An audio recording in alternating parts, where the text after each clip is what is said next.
Hello, everybody. I am Amanda Melby, and I'm a producer and play Ruth in Raising Buchanan. I am here with Mr. Steve Briscoe, Thank who you. played Errol in the movie in Raising Buchanan. I did. Yes. So hi. So we're Hi. live.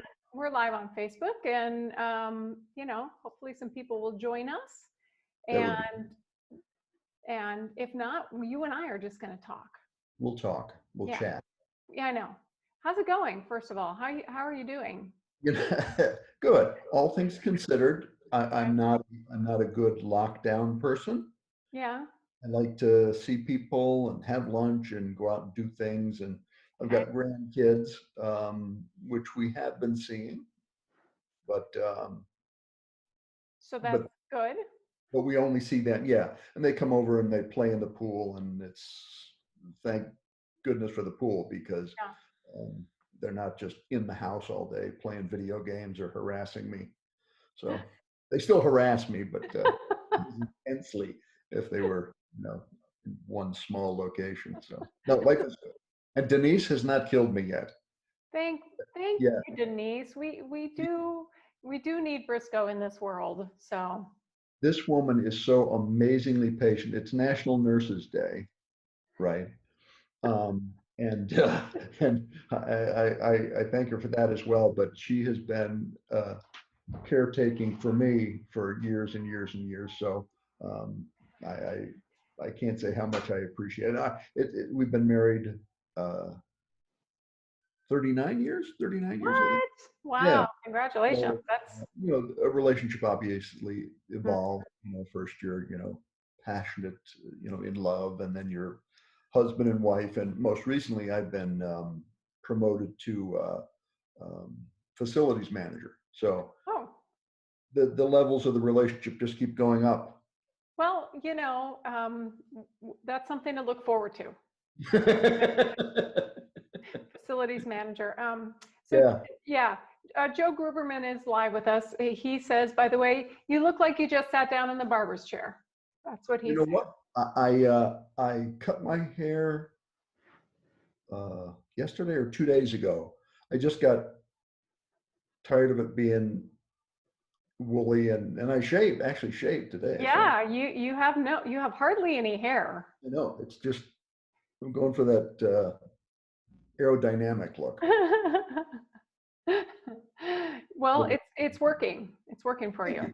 Yeah. Thank you. So let's talk a little bit about the movie. Yes. Bruce and I, Bruce Dallas, the writer director, and I have been chatting with some podcasters and some film fanatic people, and I can't tell you how many people specifically call you out and say how much they enjoyed you or your performance. Oh, oh, good. Good. Don't get defensive. It's okay. It's a Well, I good thought they thing. were calling me out. I said, okay.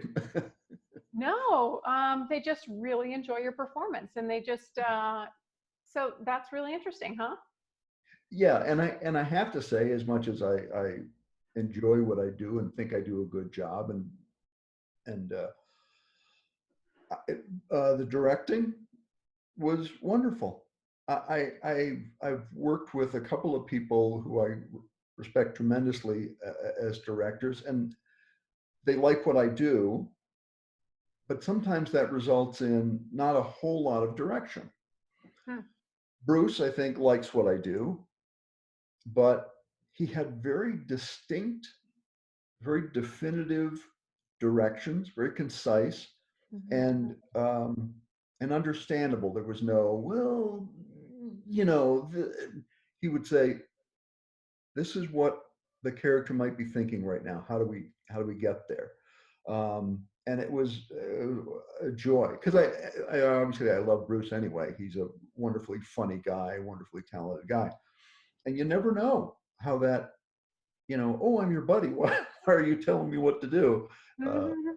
Relationship is going to work out, but it was great, and obviously everybody else was good to work with. So very professional set. I mean, not a big, not a huge budgeted set, Right, and right. yet everybody was really spot on. There wasn't a time when I thought to myself, oh boy. I'm sure there were times when you thought, oh boy, for other reasons. I mean, being the producer, Yeah, mostly, yeah, right. Mostly producer reasons, not actor reasons. you have that extra little edge to it, Mm-hmm. which, having experienced that end of it, um, I produced a feature film very early in my film career. And boy, people have no idea Yeah. how much there is to it. The relationships, the timing, um, the technical, it all has to mesh, and it all has to mesh like right then. There's no, you know what, we'll get the technical later. The actor you know? I He don't know. remembered his lines, but the cameraman didn't show up. You know what? That's not important today. So no, it's nice to see everything come together like that. Um, my expectations were you at the helm and with Bruce directing were that it would be good. I think I went into it thinking it was going to be good. And it was better than I'd hoped. So, and I'm not That's just, good. yeah, Yeah. it was really, really nice. So Now, you haven't seen it in the theater, have you? I have seen it in the theater. I went to a viewing, the Caston crew screening, the very first one. Oh gosh. Yeah. Okay, that's Yeah. right. So that was like 15 minutes longer than what it is now.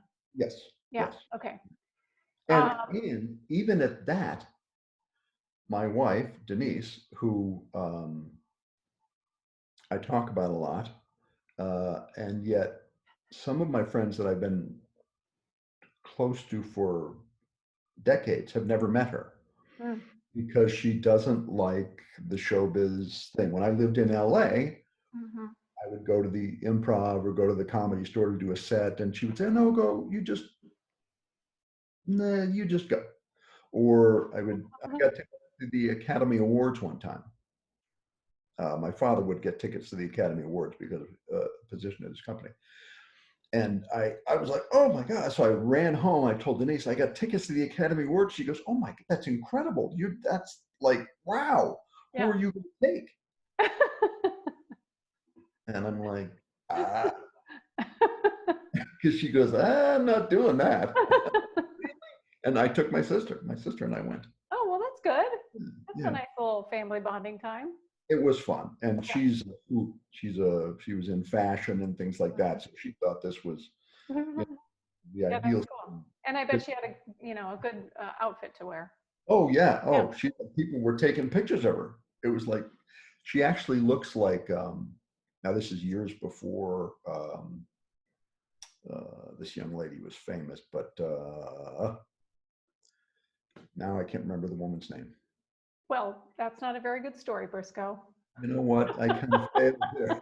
I built it up. I know. The expectations a little high on that one. That's totally what I do. Ava Longoria.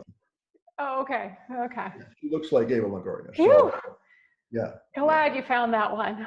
Yeah, I was just teasing you guys. I knew it all along. I just wanted to play into the Okay. Yeah. Good, good, good. tension. All right. So we got Sarah Adams watching. She says, shout out to Max Bullis. Oh, Max.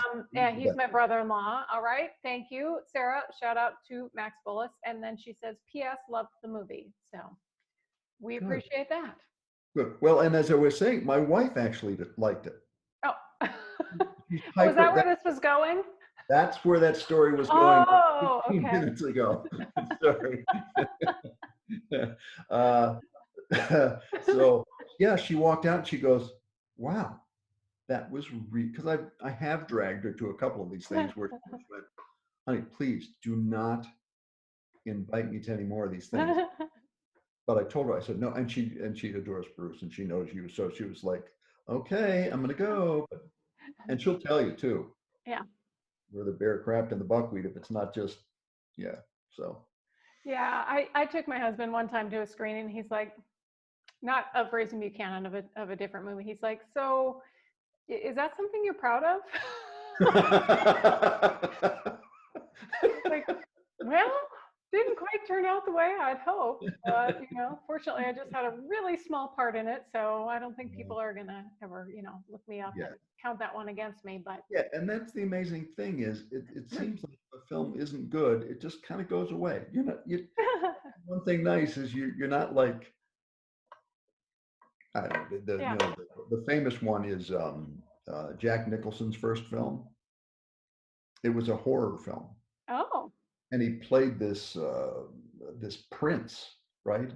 And he is as just stiff as a board. I mean, Hmm. there's no hint of the Joker on his way or a few good men. This was just a few bad lines and badly delivered, you know? It's like, Okay.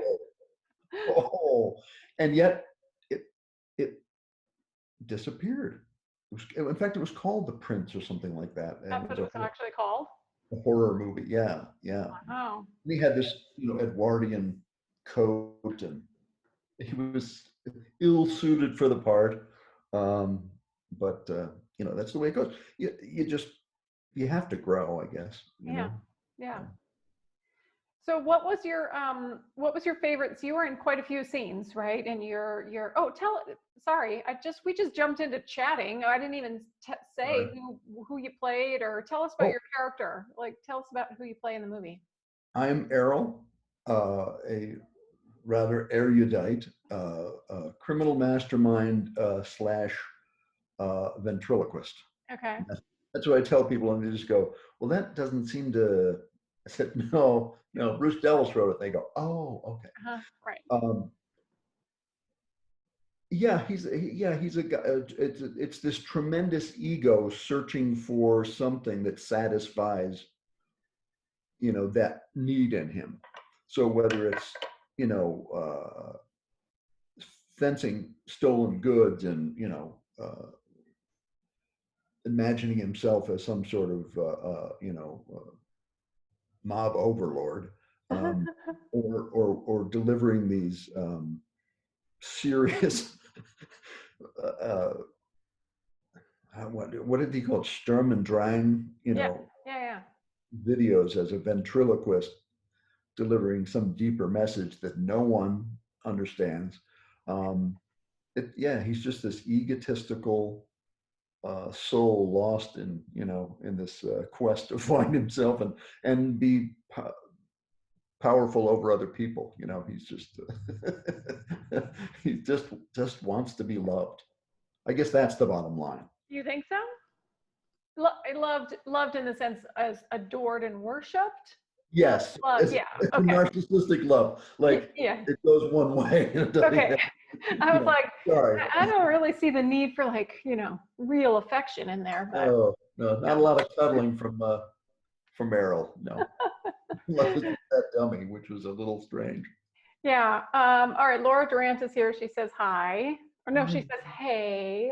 Hey, Hey, Laura. I love you. Um, so yeah, so he's a little bit now. Did you actually practice ventriloquism, or did you know anything about ventriloquism? Like, I tell us knew how you about prepared for ventriloquism. that part.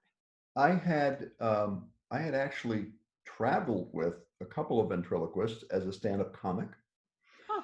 and a very talented, very funny vent. David Strassman was one of my buddies in the comedy field when I was coming up. I don't know if you know who Robert Schimmel is. He's an Arizonan comic who had a good deal of success. Um, and David Strassman and Greg Travis and who else? Um, they all lived in this little apartment on Genesee Street in LA, Okay. right near Melrose, near the Improv. And we'd go there and swap stories, and they would smoke and I would watch. It was such a wimp. I am such not a show like not a good showbiz person. LA, I just not that. But so I had a good deal of experience, and we would talk about those. I worked with Jeff Dunham, Okay. and he's one of the premier um, vents out there. So their skill just transferred to you through osmosis by hanging out with them? You learned how to You do find yourself as they're doing it, kind of mimicking it it? Okay. and attempting it and Mhm. attempting words.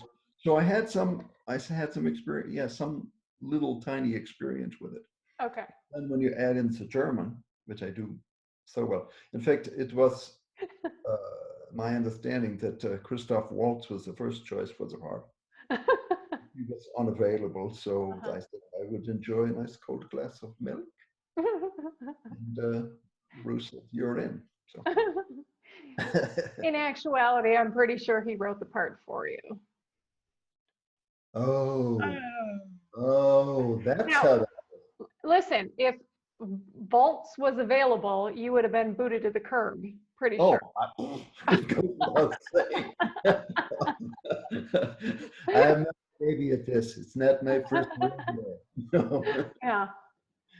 So, so watching the movie back, what's your favorite scene? Either that you were in or that you weren't in. It doesn't really matter. There were a number of little things that I absolutely, to do a comedy that is this in its own uh, in its own reality. Mhm. You need people who are totally committed to that reality. You can never play, I don't believe that you play comedy for comedy just in general. Right. If it's going to be genuinely funny, it has to strike something that is a real chord in a person. So there were moments in it uh, when um, Falls uh, Wrath. Jennifer Falsgraff confronts you with why she wasn't involved. Oh yeah. Oh my God. The look on her face and this, well, why didn't you, why didn't you tell me? Well, we didn't want you to be, we didn't want you to get entangled and get in trouble. Well, she was so hurt. It was genuine. Yeah. Oh, and then the woman, and I apologize for not remembering her name, who played the shipping Gretchen. clerk. Yeah. Lynette. Lynette. L.A. Lynette, Brown. okay. Yeah. She's So like she Gretchen. says, "Look, I don't just get out of here. I don't care." It was so, that's that person, Yeah. and those little deep realities in such a brief moment stick with me. They just Mhm. absolutely just uh, uh, hit me to the core. Um, of course, you and Kathy had a lot of moments like that Yeah. when she looks at you and goes, "Oh my God, that's like uh, that's Genius. She says that's genius. that's that's beautiful mind Yeah. stuff." Criminal Beautiful Minds. Yeah. Criminal Yeah. beautiful mind. Yeah. Yeah. Yeah. She's so like, she has that ability to, Yeah. She just won Best Supporting Actress from Houston World Fest, which is the festival we were supposed to play in April that got postponed, and they went ahead with the awards anyway. And she was nominated for Best Supporting Actress, and she won. one. I know. Pardon me if I'm not shocked. Yeah, well, it's pretty exciting, you know. Yeah, yeah, Yeah. she's good. Yeah. Yeah, but everybody had those. Bernie was wonderful. Mhm. Um, when we're chained to the Yeah. thing, and the FBI agent comes in, his look on his face like, okay, where do I go from here? Some of the best moments in film. I'm a writer, so I write words. Right. But for me, when the actor takes what's written and puts it all out there with no words, with no dialogue, with just that, he would stand. He was so crestfallen at that moment that his whole like physical structure changed. Like, ooh, the weight of everything is just, yeah. And those are those little moments. Those are things that Mhm. I mean, everything. I liked everything about it. But, So, Oh, oh, and my favorite moment in actually doing it yeah. was the ripping, ripping, ripping the dummy off my chest Yes. when when I said, just tear it away as hard as you can. Just tear it, I'm tough.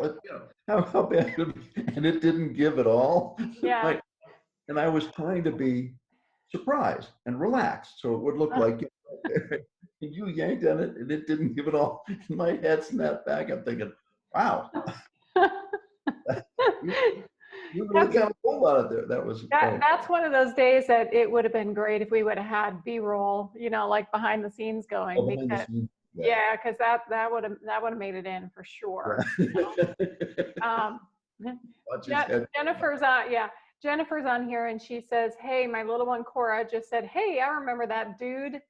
Briscoe is famous in our household." And Joe says, as a dude, no less. I So wish I wish I had like saved the mustache. Just put it in a box or something so that I yeah, could have it put on at times and be Errol. but that was your real mustache. Oh, that's right, it was. I'm sorry. That'd be a little creepy. I'll tell you a funny story. Uh, I was a on camera spokesperson for a big hardware store chain in the East. Right. And, I have my own bobblehead. Yes, I was very jealous of the bobblehead. I think that's really cool. Yeah, it signifies you really kind of made it. Uh, if you can't have one of the little gold statuettes that's not you, at Right. least you can have a little statuette that is you. Yep. So I jokingly suggested that I could be Mhm. the most interesting value guy, right? Yeah.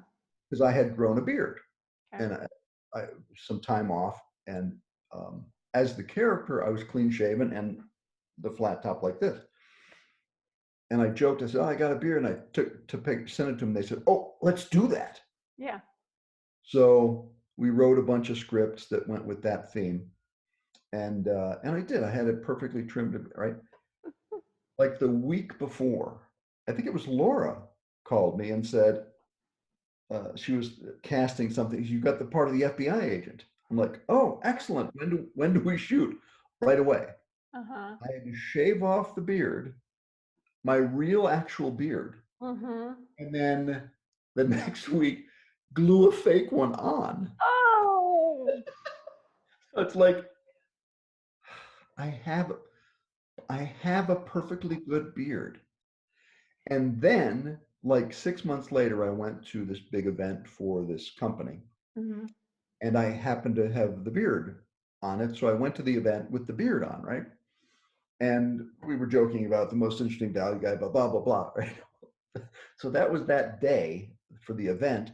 And then the president of the company was going to take us all out to dinner that night.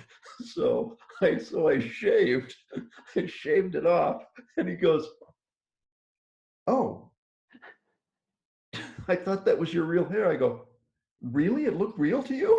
Oh, jeez. And he couldn't. He was like, "Oh my God, that was the most realistic beard I've ever seen. Most realistic fake looking beard that I've ever seen." It was terrible. Okay, I have to tell you. Yeah, I'm Um, sorry. no, no, no. I'm just saying that gluing fake hair or whatever like onto your face, that just gives me like I am so grossed out by that. It's weird. And if you're working in heat and it starts to come off, you have to like stick more glue on it. And Yeah. eventually it just looks like you've plunged yourself into a jar of peanut butter and let it dry on your face. It's it's this hideous mass of just crusty. Uh, It's horrible. well, Laura says you're a chia pet when it comes to beard growing. So, you know, it's good to have some talents. Water me regularly. Yes, yes. Yeah, it's good. Yeah, it's good to have talents. Yeah, Yeah, at the bottom of my resume, it yeah. says Chia grow hair, pet grow speed. hair quickly. Yeah. At chia pet speed. Um, Yes. so if you could tell your past self, right, like your younger self, a piece of advice, what would it be? Oh, I know. I'm pulling out the hard questions here at the end. Um, assume you know nothing. Okay. Yeah. Um, ask tons of questions. Mm-hmm. If you, one of the more recognizable Briscoe traits is we know everything. We grow great beards and we know everything. Um, it's it's just you're always going to miss something. And I think when I was living in LA, I got a couple of job opportunities, and rather than asking people or asking about it or just letting anybody know that I didn't know what I was doing, Mm-hmm. um, I made decisions based on what I thought I knew. Get a mentor, get people that you trust. It's a it's a strange business, Mm-hmm. but life is that same way. In martial arts, when it really began to foment for me was that my sensei would say, "Okay, let's go to beginner's mind. Hmm. How would you how would you teach someone to do this? You as a teacher, Right. I'm sure you learn every time you teach something, you probably learn something. Yep.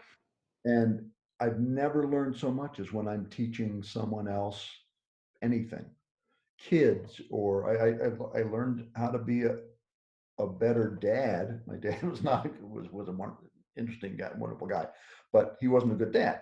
Mm. But he knew everything, so he didn't look towards improvement. Right? I knew I didn't. I knew I that was not right.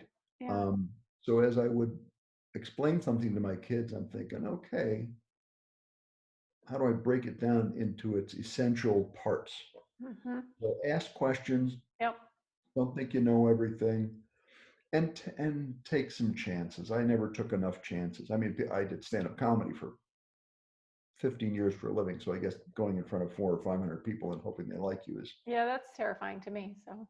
something of a chance. Uh-huh. But I was confident in what I did, so it really wasn't a chance. Um, Hmm. yeah, do some things that make you feel just a little bit uncomfortable. I'm not saying you should jump off of a 100-foot bridge, but but try some things. My kids taught me to try things. My my dad was allergic to bees, so I was terrified of bees. Hmm. Terrified of bees, right?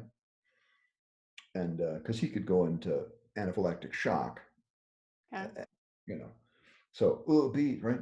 So I would always tell my kids, there's nothing to be afraid of. Nothing to Uh, be afraid of. Nothing to be afraid of. So then, when they pulled crap with bees, I had to really be calm. yep. So commit to something, Yep. follow through. Yeah, yeah, Okay. follow through. I think my follow through is a little weak sometimes. That's all right. Yeah. Told. Laura says when you teach, you learn twice. Yes, I think yes, that's true. and Yep. and that penetration is there. That's so Yep. important. Yep. You Well, can hey, learn. listen. I'm sorry. Oh no, that's all right. I was just gonna let people know if they were just tuning in now that you're Steve Briscoe I am. and you play Errol. Do you just have one name? I think you just have one name. I think so, right? I don't know Yeah, if that's even your first, that must be your first name. I'm it's my just, first name. yeah, Yeah. yeah, Errol. I don't know your last. Anyway, you play Errol in Raising Buchanan, and you're very funny and very creepy in Thanks. it. Um, and sometimes funny because you're creepy.